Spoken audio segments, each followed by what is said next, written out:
Hey to all them women out there and other people that are talking about the uneducated women that didn't attend college. Like, we're stupid. Yeah, some of us hardworking women out here are just a little bit pissed off about that. Especially those of us that are single, we've made our own way, and we're doing just fine. Because, see, here's the thing. Some of us, and I'm using my own self as an example, we didn't get to go to college. It was a no-can-do for our parents. And, we didn't qualify for anything. So we didn't get to go to college. We just had to go to work as soon as we got out of high school, which I've been working since I was 14, so actually I started before I got out of high school. So I grew up in the 60s, 70s, and 80s, and I was a parent in the 90s and the 2000s. I was born in 1963. I've seen a lot of my era, and I've learned a lot. See, we didn't have Google. We didn't have all the cell phones and all the technology that, some of these college kids and stuff have today. We had rules, morals, values, that kind of thing. We learned the concept of working hard for what you wanted, because it wasn't going to be handed to you. I was one of them kids where when Mama went in Kmart, she said, "Don't you ask for nothing." And you didn't. I've also been divorced, and I have children. So I've been in the single parent mode. I've been through all the struggles. I've ate a lot of ramen noodles and boxed mac and cheese in my day. But I made my own way. I own my own home, a nice 5-bedroom home. I have land, and I own 2 businesses, and I do a lot of other side work. So I'm doing good.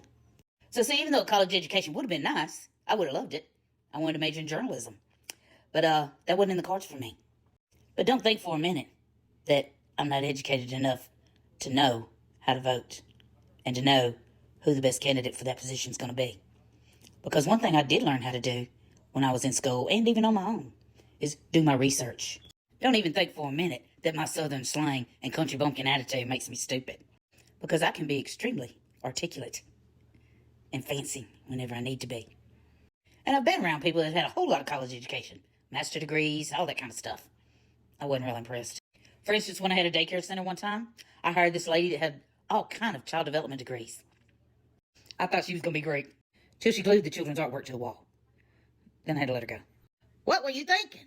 And now one of my jobs is in the medical field. I deal with a whole lot of RNs, doctors, LPNs, and emergency people, all the time. I don't have any of those licenses. None. Not one. But I've had to advocate on more than one occasion for the individual that I tend to make sure he gets proper medical care. And sometimes even tell them how to do their job because they actually ask me. Because, see, I can't lay hands on the medical procedure, but I can stand beside them and instruct them on how to do it and talk them through it. Amazing, right?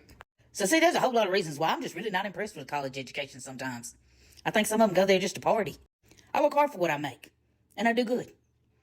But I also have to support myself, my single-parent daughter with 3 children. I have 2 other grandchildren in another town. And then I also help my mother, who only survives on Social Security. Would I be doing better if I had some big fancy college education? Probably not.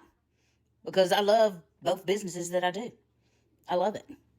One of them is outdoors and lots of fun. The other one's in the medical field. Both are right up my alley. It's what I enjoy. And I make good money doing it. And to top it off, I'm also in the process of writing a book. Go figure. So, see, all these folks that are talking about these college-educated women can kiss my derriere. If someone has the opportunity to get a college education, absolutely go for it. I would have loved it. Go for it. And dream big. But if you don't, and you can't, just know that hard work pays off too. And don't let nobody tell you that it doesn't.